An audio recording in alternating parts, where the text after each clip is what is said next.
Halo Sobat AdSense, salam pintar! Kembali lagi dengan aku Kadit, tutor bahasa Inggris adsense.id. Pada video kali ini, kita akan kembali membahas soal-soal TK Bahasa Inggris wajib. Nah, tunggu apa lagi? Langsung aja kita bahas soal-soalnya. Let's go!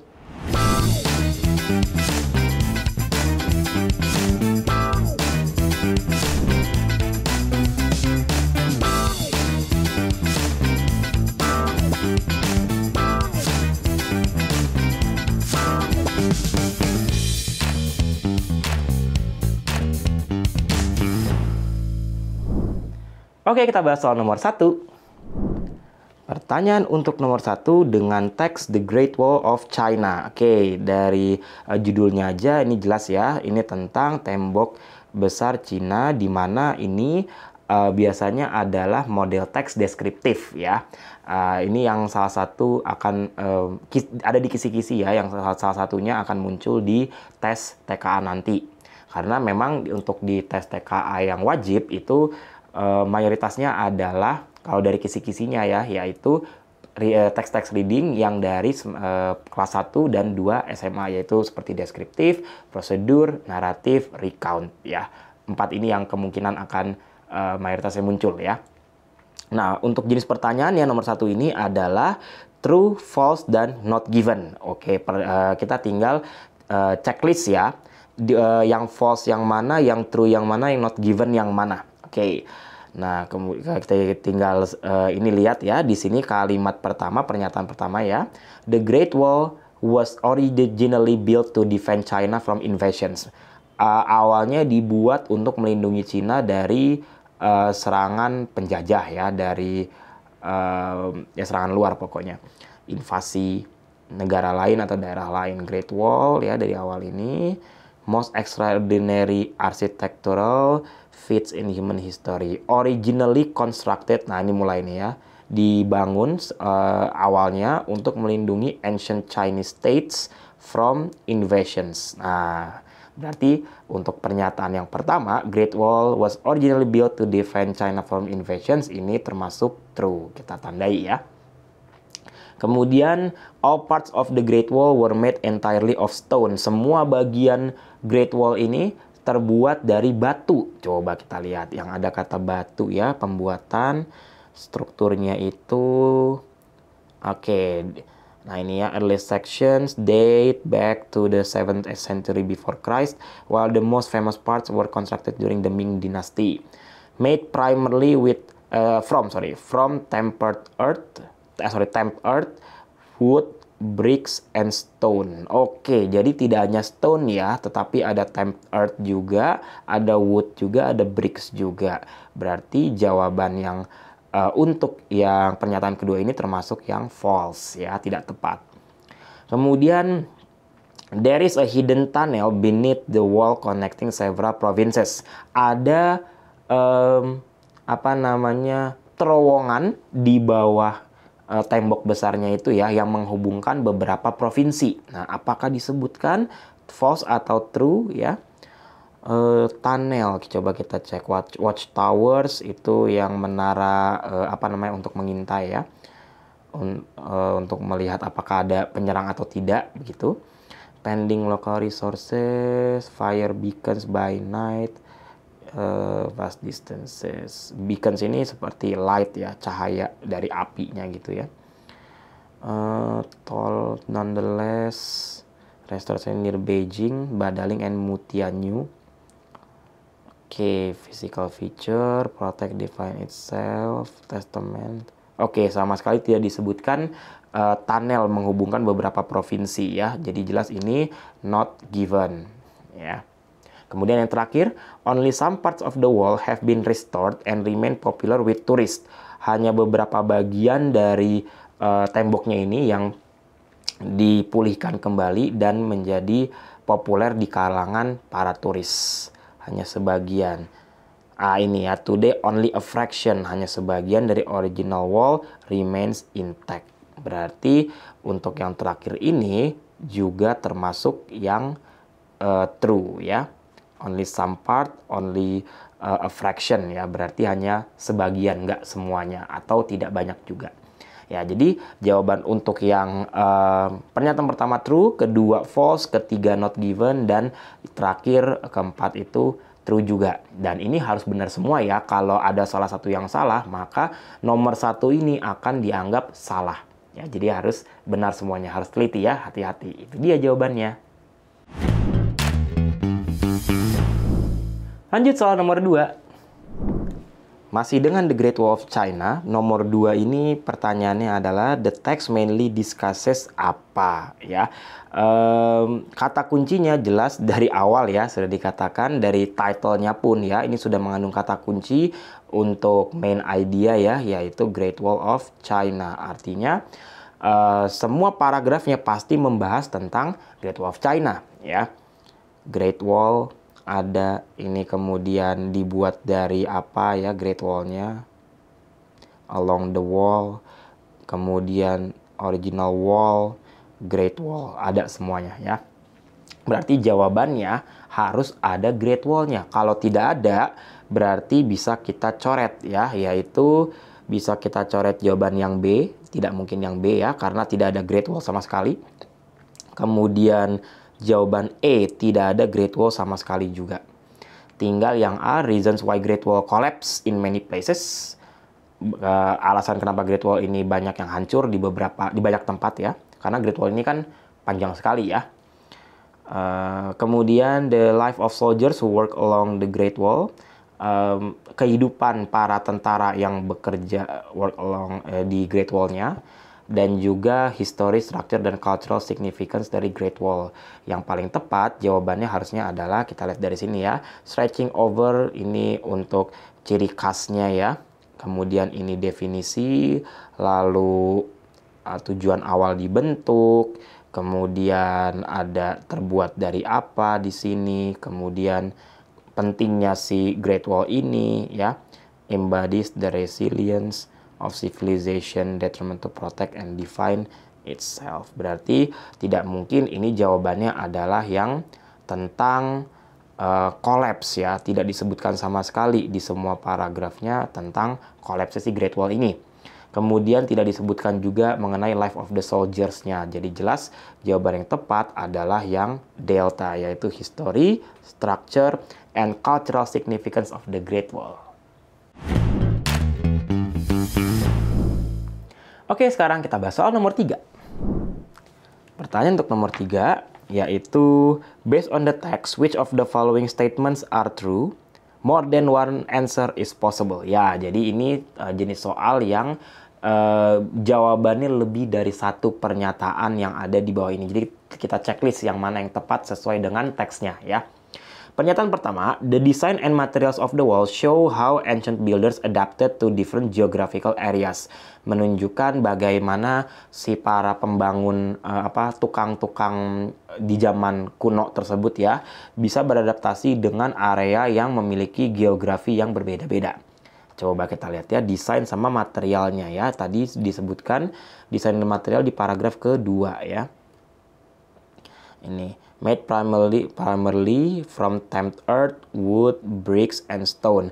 The materials varied depending, tergantung pada local resources, tergantung pada sumber daya lokalnya. Karena kan tembok besar Cina ini kan sangat bukan besar tapi sangat panjang ya, dan itu letaknya di beberapa provinsi di China. Jadi bukan hanya terletak di salah satu provinsi, tapi membentang ke berbagai macam provinsi dengan geografi dan sumber daya yang berbeda-beda.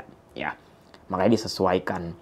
Nah, ini watchtower strategically placed along the wall, serve both lookout points untuk sebagai untuk mata-mata ya, lookout itu, dan juga untuk communication post. Oke, berarti untuk yang ini ya, pernyataan pertama adapted to geographical areas termasuk pernyataan yang betul ya. Kemudian the wall serve not only as military defense but also means of communication. Oh, itu yang barusan ya. Untuk lookout points, untuk keamanan ya, dan juga untuk komunikasi.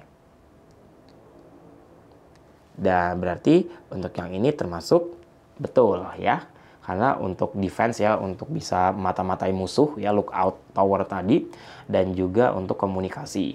Kemudian yang ketiga, most of the wall still stands exactly as it did during the Ming Dynasty. Masih bagian dari tembok Cinanya ini berdiri seperti sama persis dengan pada masa Ming Dynasty, yaitu tahun 1368 sampai 1644. Apakah betul seperti itu? Jawabannya tidak, karena today only a fraction of the original wall remains intact, yang masih tetap seperti di zaman Ming Dynasty itu. Kenapa? Karena ada time, erosion, and human activity have taken their toll. Ini berkontribusi terhadap penurunan kualitas lah ya. Udah nggak sama lagi dengan yang dulunya, karena kan bahan-bahan batuannya ini ya dari tembok Cinanya itu seiring berjalannya waktu semakin ya berubah ya, menurun, terkena erosi juga, dan juga ada aktivitas manusia. Berarti untuk yang pernyataan ketiga ini salah ya, tidak kita centang, karena dikatakan still stands exactly as it did during Ming Dynasty. Most of the wall-nya harusnya kan hanya a fraction ya, only a fraction. Yang keempat, the wall represents, mewakili both cultural pride and historical resilience for China. Cultural pride and resilience. Cultural pride, di sini ada resilience ya, resilience civilization. Ya, bisa physical structure. Kemudian artistic monument dan juga national treasure ya. Dan juga di sini di awal dikatakan ada endurance, unity, dan cultural identity. Nah, berarti ada ya. Untuk yang keempat ini, ada di unity dan segala macamnya juga. Berarti ini termasuk betul. Dan terakhir, the wall was built mainly to display the emperor's wealth and artistic taste. Untuk mempertontonkan kekayaan emperornya dan juga taste artistiknya. Itu tidak disebutkan ya, not a single continuous structure. Oke, tidak ada sama sekali. Harusnya itu untuk lookout point sama communication post aslinya ya. Berarti yang terakhir tidak tepat. Jawabannya pernyataan 1, 2, dan 4 yang betul. Dan ini harus ingat, harus benar semua. Kalau ada salah satu yang salah, itu tetap dianggap salah semuanya.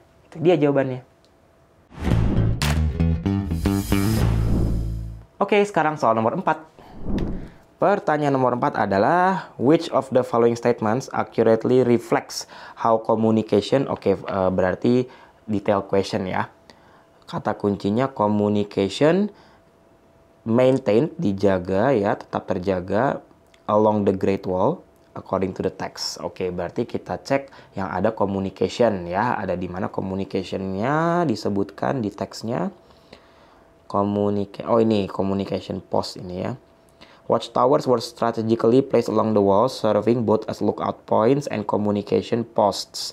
Soldiers stationed there used smoke signals, sinyal pakai asap gitu ya, by day, di siang hari, fire beacons by night, pakai cahaya dari api ya, kayak kembang api gitu, to relay warnings across vast distances, untuk menyampaikan peringatan ke jarak yang sangat jauh. Jadi area satu di sini, terus jauh banget di sini, menggunakan tadi antara asap kalau di siang hari dan semacam kembang api di malam hari. Berarti jawaban untuk nomor ini harusnya adalah yang ini dia, yang C ya. Smoke was used during daylight, while fire beacons were used at night to transmit warning. Sesuai dengan yang tadi ada di paragraf kedua. Itu dia jawabannya. Oke, sekarang soal nomor 5. Oke, ini beda lagi ya teksnya ya. Dari judulnya di sini dikatakan My Unexpected Journey to Mount Bromo. Ini udah diawali dengan my journey. Berarti ini berhubungan dengan pengalaman pribadi si penulisnya. Artinya ini adalah teks recount ya. Menceritakan pengalaman pribadi dari sudut pandang orang pertama. Beda dengan naratif yang sudut pandangnya adalah orang ketiga ya. Oke, penandanya selain itu adalah banyak menggunakan kata ganti I ya. I. Seperti itu ya. Pertanyaannya adalah, oke, mengelompokkan kembali ya, mengelompokkan tiap aktivitas ini termasuk kategori yang mana ya? Apakah masuk ke travel challenge, tantangan travelnya, apakah interaction with people, dan juga personal reflection, yaitu hal yang dialami sendiri ya. Kemudian kita lihat di sini yang pertama, talking and drinking tea with the locals in a roadside warung. Ya, berarti ini lebih kepada karena ini ada talking ya, berbicara, bercengkrama dengan locals, orang pribumi, penduduk asli, jelas ini adalah interaction with people ya. Kemudian getting caught in heavy rain on the way to Bromo, kena hujan deras ya di menuju ke Bromonya, berarti ini termasuk yang travel challenge. Watching the sunrise from the mountain viewpoint, ini tidak ada interaksi dengan orang ya, nggak termasuk. Travel challenge juga bukan, berarti termasuknya ke personal reflection. Kemudian sleeping in a simple guest house without electricity, tidur di rumah ini ya guest house itu kan penginapan yang biasanya kita di rumah orang ya disewakan gitu ya, tanpa listrik. Nah, jelas di sini kan kekurangan, berarti itu adalah travel challenge juga. Kemudian sitting alone near the crater and realizing the meaning of the journey, duduk sendiri, nggak ada interaksi dengan orang berarti ya, di dekat kawahnya, kawah Gunung Bromonya, dan menyadari arti dari perjalanannya tersebut. Ya jelas ini interaction dengan people tidak ada, travel challenge juga bukan, masuknya ke personal reflection. Nah, jadi seperti itu jawaban yang tepatnya ya. Jangan sampai ada yang salah. Kalau salah satu, salah semuanya. Itu dia jawabannya. Lanjut soal nomor 6. Baik, pertanyaan untuk nomor 6 adalah, which part of the text best support the idea unexpected journeys can be deeply meaningful? Oke, ini yang jawabannya lebih dari satu juga ya.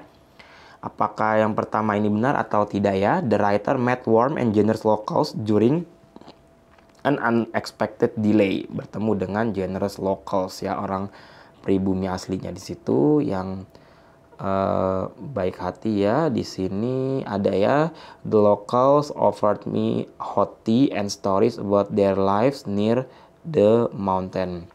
Their warmth made the delay karena apa nih di sini? Karena terkena hujan ya, rain poured so hard, had to stop for hours in a small warung. Nah, di sini their warmth made the delay feel meaningful rather than annoying. Berarti ini termasuk sesuai dengan idea unexpected journeys can be deeply meaningful. Ini termasuk betul ya. Yang pertama. Yang kedua, the writer planned every detail before leaving to avoid surprises. Dia merencanakan semuanya, sedetail-detailnya sebelum berangkat untuk menghindari adanya kejutan yang tidak diinginkan gitu ya. Yang berhubungan dengan tidak ada di sini. Ini kan di awal dia udah mengatakan spontaneous trip. Ya, spontan, jadi tidak direncanakan dengan matang. Berarti dia tidak termasuk ke yang unexpected journeys can be deeply meaningful. Yang ketiga, the writer found peace and reflection while sitting near the crater. Ketika duduk dekat dengan crater, mana dia crater ya di sini? Oke, later that morning I sat alone near the crater sipping coffee from a thermos. I realized that the best part of the trip wasn't the scenery, it was the feeling of being completely present, detached from routines and phone signals. Berarti di sini dia menemukan meaningfulnya juga ya, meaningfulness-nya. Jawaban yang untuk nomor yang pernyataan 3 ini termasuk betul juga ya. Sorry. Nah, 3. Kemudian the writer regretted not staying in a luxury hotel. Kalau menyesal sih enggak ya, justru tadi dia menikmati ya di sini. Decided to sleep in a simple guest house without electricity. Dan terakhir pun dia juga mengatakan tidak ada phone signals ya, feeling being completely present, detached from routines and phone signals. Itu best part of the tripnya dia katakan. Berarti dia tidak menyesalinya. Ya pernyataan 4 jelas bukan. Yang kelima, the writer realized that unplanned trips often create lasting memories. Nah, ini jelas dia unplanned tripsnya ya, spontan. Kemudian kesannya yang diperlihatkan di paragraf terakhir, itu yang positif. Jadi jelas yang kelima ini benar juga. Untuk nomor ini jawabannya itu adalah pernyataan 1, 3, dan 5. Itu dia. Oke, sekarang soal nomor 7. Pertanyaan nomor 7 adalah, what can be inferred about the author's perspective on spontaneous travel experiences? Oke, perspektifnya dia bagaimana tuh pada akhirnya terhadap pengalaman travelnya yang spontan tanpa rencana, ya. Tadi seperti sudah kita bahas di nomor-nomor sebelumnya, bahwa di endingnya, di paragraf terakhir, dia merasa positif ya dengan perjalanan yang dia lakukan. Dia bisa merefleksi diri, dia mengalami banyak hal-hal yang membuat dia itu journey-nya meaningful ya, walaupun tanpa listrik, tanpa sinyal HP, dan lain sebagainya. Artinya, jawaban yang tepat sudah pasti adalah yang A ya, unplanned trips ini bisa juga membuat unexpectedly meaningful moments ya. Kalau yang B, spontaneous adventure bring short term excitement. Nah, kalau cuma short term excitement harusnya dia tidak mengatakan hal-hal yang di paling terakhir tadi yang meaningful itu ya, karena bertentangan. Yang C, well prepared itinerary juga tidak tepat karena kan di sini lebih ke spontaneous ya. Dia mendukung yang spontaneousnya ya, bukan yang well prepared itinerary. Untuk di teks ininya. Kemudian yang D, traveling without a plan, create confusion. Jelas dia tidak menyesali ya, makanya ini bikin salah yang confusionnya. Only when journeys are organized in detail can travel truly connect with a place. Justru dia yang spontan, yang tidak organized in detail. Jawaban yang tepat adalah yang A. Nah, itu dia tadi pembahasan soal-soalnya. Gimana? Sudah paham semuanya? Kira-kira kita akan bahas apa lagi ya di video selanjutnya? Nantikan video-video berikutnya ya. Sampai jumpa. Salam pintar!